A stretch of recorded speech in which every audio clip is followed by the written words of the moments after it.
Hey guys, welcome back to Frequently Asked Questions, and in today's video, I'm going to explain to you how you can delete your Western Union transaction history, okay? So, first things first guys, what you want to do is you want to open up the Western Union app, or you want to log into your account on their website.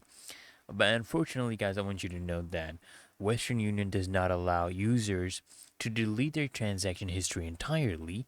This is because financial institutions are actually required by law to keep transaction record, for compliance and auditing purposes. So they need to keep these transaction records. But however, this is what you can do.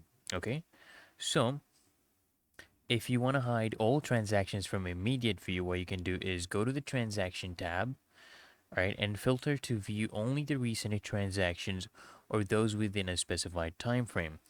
And if you have, more detailed inquiries about removing or managing your data, you can contact Western Union's customer care support. Just head over to the help center within the app or website and request assistance. And remember, guys, while you can't delete transaction history entirely, filtering or contacting support might help manage your account visibility. So I hope this guide was helpful, and if it was, guys, consider smashing that like button as well as subscribing to Frequently Asked Questions, and I'll see you in the next one.